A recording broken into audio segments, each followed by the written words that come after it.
사랑하는 성도 여러분들, 오늘날은요 지난 어느 시대보다 말이 많은 시대를 우리는 살고 있습니다.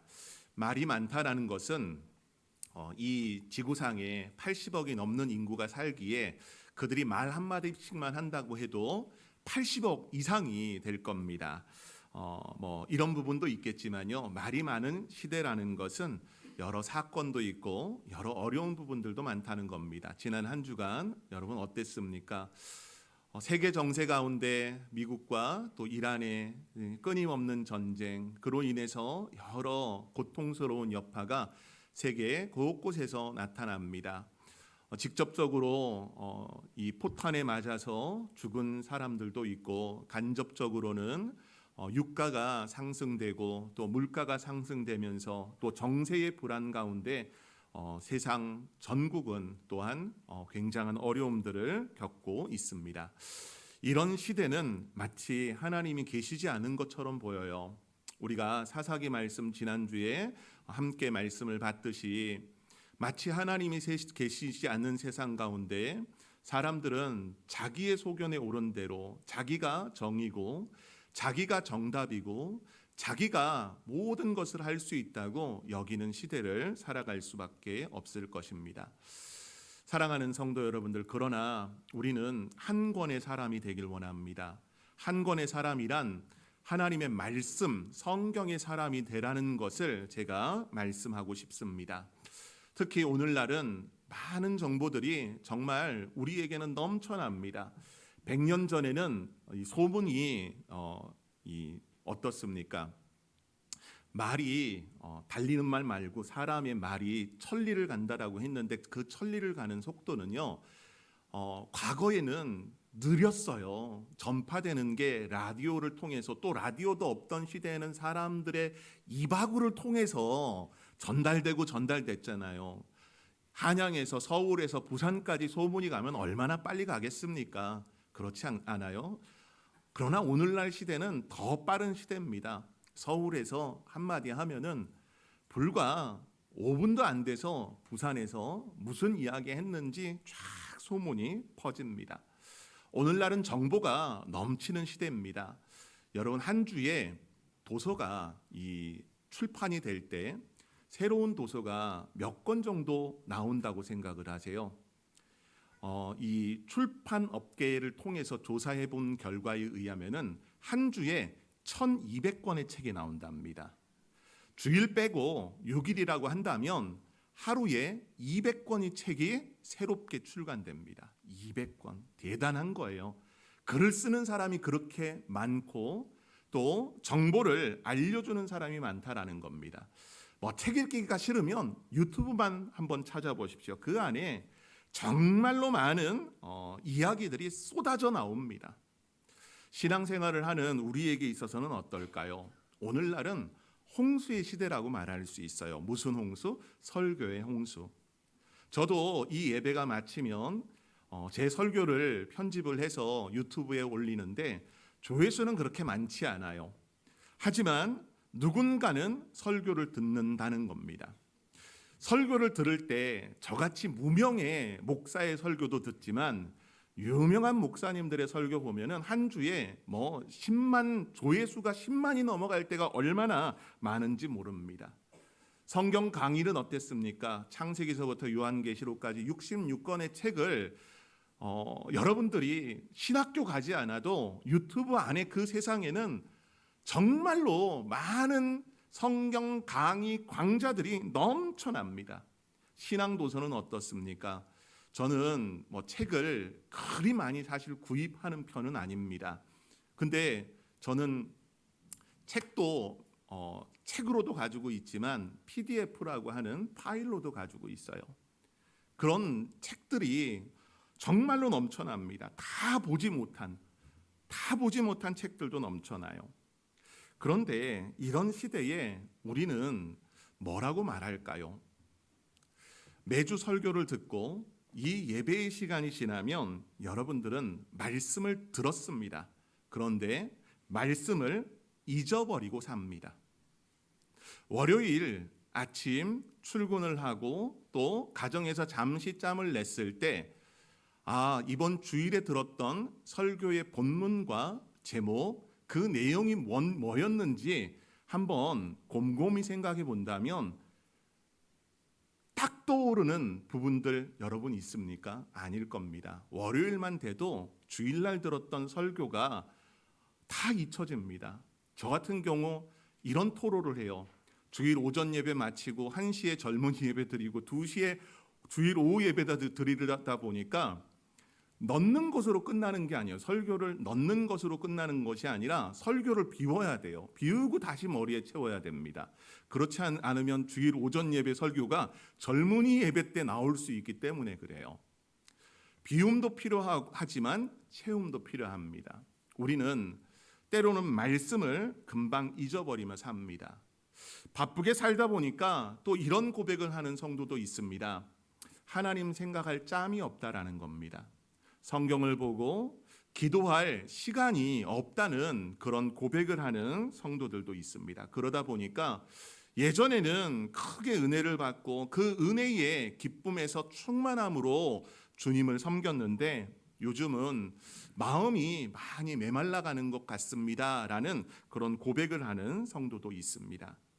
사랑하는 성도 여러분들, 우리는 어쩌면 많은 분들이 이런 답답한 마음을 가지고 있을지 모릅니다. 우리의 신앙이 왜 이렇게 무뎌졌을까? 하나님의 말씀이 내 마음 깊이 들어오지 않는 이유는 뭘까? 그런 질문을 하는 성도분들 있을 겁니다. 그러나 성도 여러분들, 그런 일들이 왜 일어나는 걸까요? 성경은 놀랍게도 우리와 비슷한 시대를 이미 기록하고 있다는 겁니다.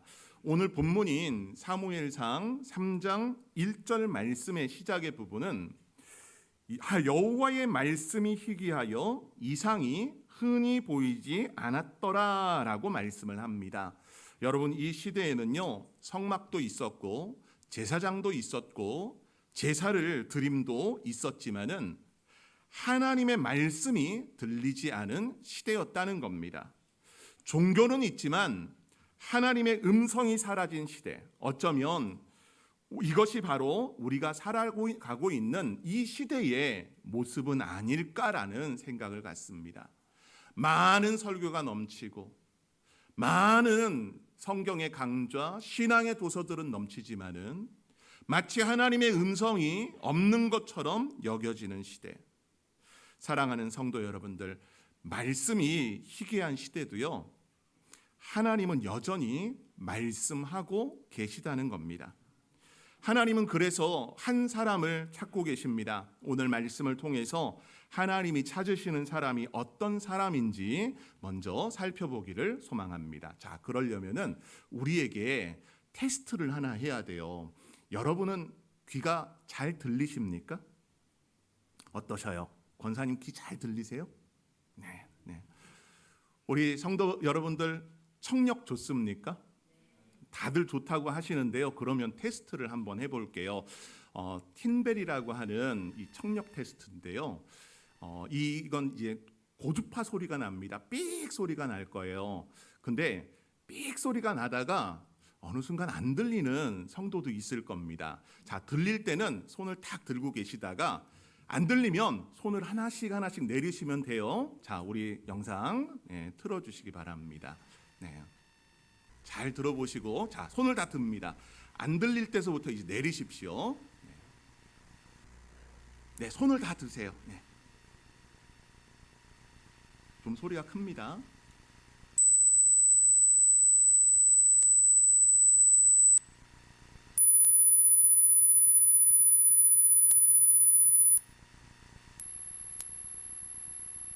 한 분씩 내려가네요, 이제. 네. 지금 40대, 40대가 들리는 소리입니다. 30대, 20대, 자, 10대, 20대 초반, 10대, 오, 10대, 네, 네. 0세에서 7세, 네. 돌고래, 네. 다 이제 테스트는 끝났어요. 우리 보니까 이 자리에 있는 친구 중에 우리 민준 형제 딸이 가장 나이가 어린데 네, 아마 그 소리가 들렸을 거예요. 저기 이제 청년 한 사람도 이제 나이가 20대인데 0세에서 7세의 소리가 계속 들린다고 하면서 계속 손 들고 있는 거 보니까 여러분 어떠세요? 잘 들리셨습니까? 여러분들의 나이대를 이 위에 그때서부터 이제 안 들리시는 분들도 아마 계셨을 겁니다. 어떤 분은 내 나이대보다 훨씬 밑에 젊은 세대들의 소리까지 듣는 분들도 계셨을 거예요. 또 소리지만은 어떤 소리는 우리에게 들려지고 어떤 소리는 들려지지 않습니다. 여러분 혹시 지구가 자전을 하면서 들리는 소리가 있어요. 여러분들은 그 소리를 들을 수 있습니까? 들을 수 없습니다. 우리가 기계에 의해서 전자장치에 의해서 듣지 않으면은 그 소리는 들을 수 없는 소리입니다. 들을 수 있는 소리가 있고 들을 수 없는 소리가 있다는 것. 하나님이 말씀하지 않는 것이 아니라 하나님은 여전히 말씀하고 있는데 문제는 우리 마음의 주파수가 하나님께 맞춰져 있지 않으면 들을 수 없다는 겁니다. 하나님 왜 아무 말씀 안 하실까가 아니라 우리가 듣지 못하는 마음을 갖고 있다면 우리는 듣지 못한다는 겁니다. 오늘 본문을 보게 되면은 하나님이 침묵하셨다라는 그 시대 가운데 아이 사무엘은 하나님의 음성을 듣는 것을 보게 됩니다. 자, 그 시대로 우리가 들어가 볼까요? 오늘 우리가 읽은 본문에는 여호와의 말씀이 희귀하여 이상이 흔히 보이지 않았더라 말씀을 합니다. 여기에 희귀하다는 것은 야카드라고 하는 히브리어인데요. 이건 조금 있다라는 것이 아니에요. 우리가 희귀하다고 할 때 그래도 조금은 있다. 소량이라도 아주 작은 양이라도 있다는 것이 아닙니다. 값비쌀 정도로 드물다. 거의 찾아보기 힘들다라는 그런 뜻을 가지고 있어요. 그 시대에는 하나님의 말씀이 거의 들리지 않았던 겁니다. 그래서 이 시대가 얼마나 심각한 시대인지 역사학자들은 이야기합니다. 그 시대를 이스라엘의 영적 암흑기라고 말합니다. 사사의 시대를 또 어린 사무엘이 사역하기 이전 시대를 이스라엘의 영적 암흑기라고 말해요. 그 시대를 보면은 지도자는 타락했고 하나님을 향한 예배는 형식적이었고 하나님의 말씀이 사라진 것처럼 보였기 때문입니다. 그런데 희한해요. 그 시대에는요, 이스라엘이 실로에 하나님의 성막을 짓고 모든 사람들이 절기가 되면은 하나님을 예배하기 위해 올라왔다는 겁니다. 그때 하나님의 언약궤가 그 자리에 있었어요. 하나님의 언약궤가 있는 그 자리, 얼마나 사람들이 하나님을 만나고 제사하기 위해서 이 실로로 올라왔는지 모릅니다. 제사장들도 존재했고 제사도 있었습니다. 하지만 하나님의 말씀이 없었다는 겁니다. 이거는 종교는 있었지만 하나님이 없는 상태와 같습니다. 요걸 오늘날 우리의 일상의 부분을 본다면 이래요. 여러분들이 아파서 병원에 갔는데 병원 문은 열려 있어요. 근데 병원에 의사는 없습니다. 학교에 가서 뭔가 공부하려고 갔는데 선생님은 없습니다.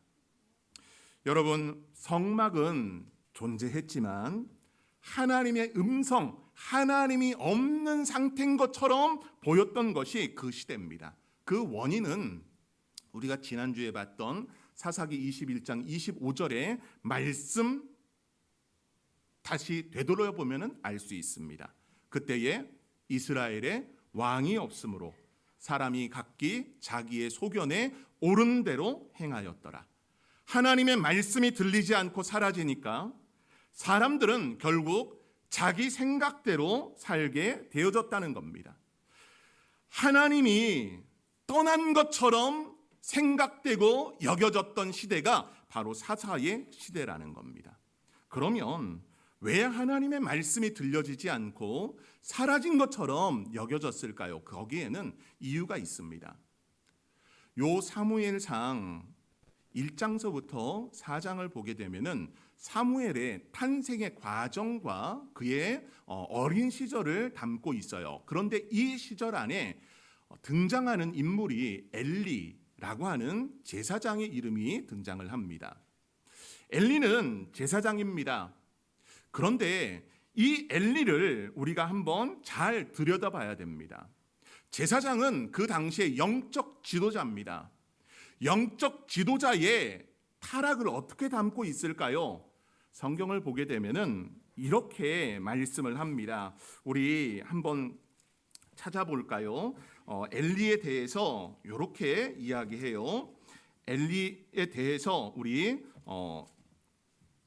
보게 되면은 성경이 이렇게 이야기합니다. 3장 3절 말씀을 보게 되면은 2절 말씀입니다. 2절 말씀에 엘리의 눈이 점점 어두워져서 잘 보지 못하는 그때에 그가 자기 초소에 누웠고 하나님의 등불은 아직 꺼지지 아니하였으며 사무엘은 하나님의 궤에 있는 여호와 전에 누웠더니 말씀을 해요.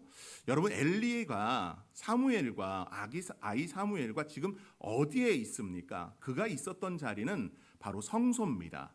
그 성소라고 하는 곳에는 지성소 바로 커튼 뒤에, 휘장 뒤에 있는 공간입니다. 앞쪽에 있는 공간이에요. 그 공간에서 여호와의 등불이라고 하는 것은 등대에 저녁 시간이 되면 새벽까지 불을 밝혔고 향단이 가운데 있어가지고 그 향단의 향내가 끊이지 않도록 했습니다. 그런데 엘리가 있는 공간은 바로 하나님의 법궤를 마주하고 있는 공간입니다. 하나님의 법궤는 하나님의 임재를 상징합니다. 하나님과 가장 가까이 있는 사람이 누구예요? 엘리 제사장입니다. 근데 엘리 제사장에 대해서 그의 눈이 점점 어두웠다 말해요.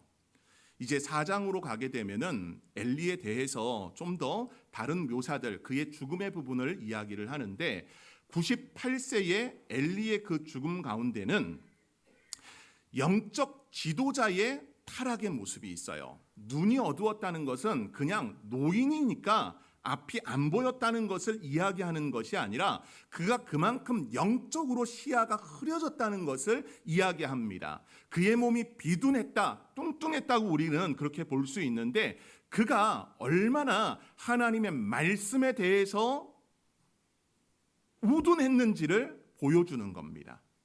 그건 하나의 장치로 보여주고 있는 거예요. 여러분, 엘리는 영적 제사장으로서 자기의 아들들이 잘못했으면 어떻게 했을까요? 성경을 보게 되면은 엘리 제사장의 두 아들 홈니와 비느하스가 등장을 하는데 성경은 이렇게 그들을 이야기합니다. 2장 12절 말씀을 함께 읽어보겠습니다. 시작. 엘리의 아들들은 행실이 나빠 여호와를 알지 못하더라. 여러분, 엘리의 아들들의 그 직분은 뭘까요? 제사장입니다. 엘리가 대제사장이라면 두 아들은 제사장이에요. 근데 이 두 제사장의 모습이 어땠다? 행실이 나빠 여호와를 알지 못했다. 여기에 행실이 나빠라고 하는 히브리어는 벨리야알이라고 하는 단어를 씁니다. 근데 이 단어가 고린도 후서에 가면은 벨리알이라고 하는 헬라어로 사용을 해요. 그건 연결이 되어 있어요. 뭐냐 하면은 하나님을 온전히 섬기지 않는 그런 우상의 모습처럼 그들이 살았음을, 행실이 나쁨 가운데 그들이 두 가지를 보여줍니다. 2장에서는 첫 번째는 하나님의 제사를 멸시했다라고 기록하고 있어요. 2장 17절 말씀에 이 소년들의 죄가 여호와 앞에 심히 크면 그들이 여호와의 제사를 멸시함이리라. 하나님이 받으시는 기름을 취하려고 했고 고기의 기름들, 또 드려지는 고기를 자기들의 창을 만들어 가지고 끄집어내서 이건 내 거 했던 사람이 엘리의 두 아들의 모습이라는 겁니다. 거기에 더해지는 것. 성경을 보면 그들이 이렇게 했다라고 말해요. 22절입니다. 2장 22절 말씀. 이것도 함께 읽어볼게요. 시작. 엘리가 그의 아들들이 온 이스라엘에게 행한 모든 일과 회막문에서 수종드는 여인들과 동침하였음을 듣고. 아멘. 여러분, 엘리 제사장의 두 아들이 이 회막문에서 수종드는 여인들과 뭘 했대요? 동침했다. 성적인 하나님 앞에 죄악을 범했다는 겁니다. 그것도 여기 본문을 보게 되면은 여자 하나가 아니에요. 수종드는 여인들이라고 했습니다. 복수를 사용했어요. 많은 여인들과 음란한 죄를 짓고 있는 엘리의 두 아들. 그런데 엘리는 이걸 지적합니까? 제사장으로서 하나님의 제사를 멸시하고 있는 아들을 지적합니까? 지적하지 않습니다. 또한 여인들과 동침한 두 아들을 보면서 어떻게 행동합니까? 본문 안에 25절을 보게 되면 24절 25절을 보게 되면 그렇게 하지 말라. 내게 들리는 소문이 좋지 않다. 너희가 하나님 여호와의 백성으로 범죄하게 했다라고 하면서 이야기를 합니다. 여러분, 잘 타이르는 것처럼 보여지는 내용이죠. 근데 이들이 해야 되는 것은 하나님 앞에 속죄해야 되는 겁니다. 속죄제, 속건제를 드려야 되는데 오히려 그런 내용들은 사라졌다라는 겁니다. 말로 그렇게 하지 말라. 그것도 뭐 때문에? 너희에게 행한 일이 소문으로 들려질 때 그게 좋지 않다라는 겁니다. 여러분들의 자녀들이 죄지면 그것에 대해서 어떻게 혼을 내십니까? 괜찮아 아이고 괜찮아 이렇게 얼레고 달래십니까? 여러분, 죄의 부분은 잘못한 것이 있다면 분명히 하고 나가야 됩니다. 그렇지 않으면 오늘 엘리의 두 아들이 그렇게 하나님 앞에서 행실이 나쁘게 행동한 데는 바로 아버지의 죄에 대한 인식의 부족이 엘리에게 있었음을 보여줍니다. 여러분, 오늘날 우리의 시대는 어떻습니까? 엘리의 시대의 지도자의 타락의 모습, 오늘날 한국 사회에 여러 지도자들의 타락의 모습을 봐보십시오. 기업을 경영하는 경영인들의 타락을 봐보십시오. 심지어 한국 교회의 지도자들의 이런 안타까운 소식을 우리는 접할 때도 있습니다. 여러분, 이 내용에서 지도자가 바로 서야 나라가 바로 선다라고 세상은 말합니다. 맞아요. 이거 틀린 말 아닙니다. 하지만 성경은요, 우리에게도 한 가지 중요한 질문을 합니다. 지도자도 바로 서야 되지만 너는 하나님 앞에 바로 서 있는가? 여러분은 하나님 앞에 바로 서 있습니까? 나는 지도자가 아니니까요가 아니라 여러분 한 사람 한 사람이 하나님 앞에 바로 서 있느냐는 겁니다. 하나님은 한 사람을 통해 역사하실 때가 참 많습니다. 그 상황에 오늘 이 본문을 보게 되면은 놀라운 반전의 모습이 보입니다. 아이 사무엘에 관한 내용입니다. 여기 이제 본문에 아이로 나왔는데요. 아이라고 하는 이 나이대가 조금은 해석하기가 굉장히 좀 10대 안에서는 넓습니다. 아이라고 할 때 아예 7살, 8살로도 볼 수 있고 또 어떤 분은 성인이 되기 전 나이인 17, 18로도 봅니다. 근데 이건 너무 좀 과하다고 보고요. 제가 봤을 때는 아이라고 하는 이 나이대를 이스라엘 사람들 같은 경우는 보통 12세, 13세가 되면은 남자아이들 같은 경우는 성인식을 치릅니다. 그러면 그 아이는 집안의 여러 회의, 문제들에 함께 그 자리에서 가족의 이야기들을 듣게 됩니다.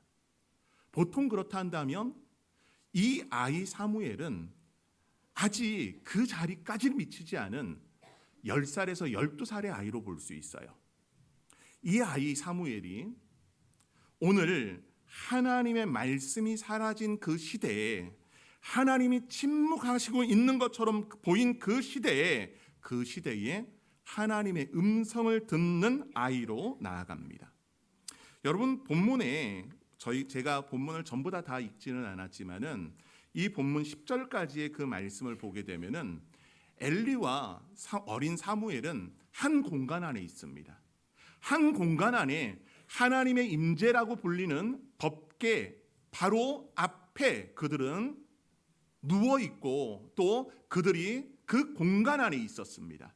하지만 그 공간 안에 여호와 하나님이 부르십니다. 사무엘아 부르실 때 듣는 사람도 있었지만 듣지 못한 사람도 있었음을 보여줍니다. 여러분, 오늘 이 사무엘의 모습 봐보십시오. 사무엘은 주님 앞에 이렇게 고백합니다. 몇 번의 그 부름 가운데 엘리가 알려주지요. 그러면서 10절 말씀을 보면 여호와께서 임하여 서서 전과 같이 사무엘아 사무엘아 부르시는지라. 사무엘이 이르되 말씀하옵소서 주의 종이 듣겠나이다. 아멘. 사무엘은 주의 종이 듣겠나이다, 말씀하옵소서라고 주님 앞에 고백합니다. 하나님의 역사는 언제나 말씀을 듣는 사람에서부터 시작된다라는 겁니다. 하나님은 능력 있는 사람보다 말씀을 듣는 사람을 찾으신다는 겁니다. 사랑하는 성도 여러분들, 여러분들 하나님의 말씀을 듣고 있습니까? 아니, 제가 하는 설교를 들었다는 것 말고 하나님의 음성을 듣고 있느냐? 매일매일 같이 하나님의 말씀을 읽고 하나님 앞에 그 말씀을 붙들고 치열하게 묵상하면서 하나님의 음성을 듣고 있느냐고요. 저는 여러분들이 하나님의 음성을 들을 수 있는 성도 되길 원합니다. 마치 틴벨 테스트를 했을 때 우리가 들려지는 소리가 있고 들려지지 않는 소리가 있었듯 하나님은 여전히 우리에게 말씀하십니다. 그 말씀을 들을 수 있는 상태. 여러분, 그러려면 어떻게 해야 됩니까? 여러분을 하나님 말씀에 온전히 드리는 은혜가 있어야 할 것입니다. 로마서 10장 7절 말씀을 보면 그러므로 믿음은 무엇에서 나지요? 들음에서 나며 들음은 그리스도의 말씀으로 말미암느니라. 하나님의 말씀입니다. 사랑하는 성도 여러분들, 주님의 말씀을 듣는 시대, 사무엘의 시대에는 영적 암흑기였지만 하나님이 말씀하지 않으신 것이 아니라 여전히 말씀하고 계셨다는 겁니다. 그 말씀을 들을 한 사람을 찾으시는 주님, 멀리 믿는 사람이 아니라 바로 우리라는 겁니다. 여러분들 어떻습니까? 때로는 우리가 주님 앞에 내 신앙이 왜 이럴까요? 내 마음이 왜 이렇게 메말려 버렸을까요? 왜 기도하지 못하고 왜 말씀 보지 못할까요? 여러분, 그렇게 생각하고 있지 않습니까? 마음을 하나님 앞에 온전히 드리십시오. 그리고 하나님의 부름에 응답하십시오. 사무엘은 분명히 특별한 사람처럼 보입니다. 어머니 한나의 기도를 통해 태어났고 그가 하나님 앞에 서원되어짐에 나실인으로 또 이 성막이 있는 실로에서 부모와 떨어져 지내게 됩니다. 매우 특별한 사람처럼 보입니다. 하지만 여러분, 사무엘은 특별한 자 아닙니다. 하나님이 부르셨기에 그 부름의 그 자리에서 마음을 온전히 드리는 은혜가, 그는 아이였기 때문에 아직 이 엘리의 두 아들처럼 지저분한 마음의 상태가 아니었던 겁니다. 성도 여러분들, 하나님 앞에 여러분 마음을 온전히 드리는 은혜가 있기를 바랍니다. 우리 각자를 향한 하나님의 부르심이 있습니다. 용훈아, 용훈아 하시면서 주님이 부르십니다. 그 부름을 응답하기를 기다리고 계시는 주님. 주님이 원하시는 것은 말씀하옵소서 주의 종이 듣겠나이다 라는 이 사무엘의 고백과 같은 고백일 것입니다. 사랑하는 성도 여러분들, 사무엘이 살던 그 시대는 분명 하나님이 침묵하셨던 시대입니다. 하지만 여전히 말씀하셨던 시대입니다. 여러분, 우리가 이걸 잘 기억했으면 좋겠습니다. 오늘날 시대에도 많은 말씀들이 쏟아집니다. 하지만 여러분들이 그 말씀을 듣겠다는 마음을 갖지 않으면 수많은 말이 있어도, 수많은 설교가 있어도 여러분들은 은혜 받지 못할 겁니다. 주님, 내가 듣겠습니다. 사람을 보지 않고 주님의 말씀을 듣겠습니다. 주님의 말씀에 온전히 나의 초점을 맞춤 가운데 하나님의 말씀의 사람으로 살겠습니다. 이 고백하는 믿음의 성도들 되기를 소망합니다. 오늘은 우리 안에서 주님이 여전히 그리스도를 통해 말씀하고 있는 시대입니다. 히브리서 1장 2절 말씀을 보면 이렇게 말씀합니다. 이 모든 날 마지막에는 아들을 통하여 우리에게 말씀하셨으니 이 아들을 만유의 상속자로 세우시고 또 그로 말미암아 모든 세계를 지으셨음이라 말씀하셨습니다.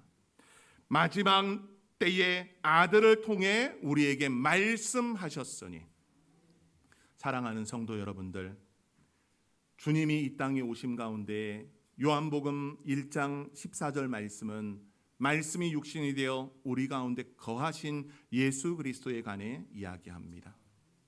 주님의 받아들이고 주님의 말씀을 듣는 성도, 여러분, 말씀이 희귀한 시대일수록 우리는 예수님을 더 가까이 해야 됩니다.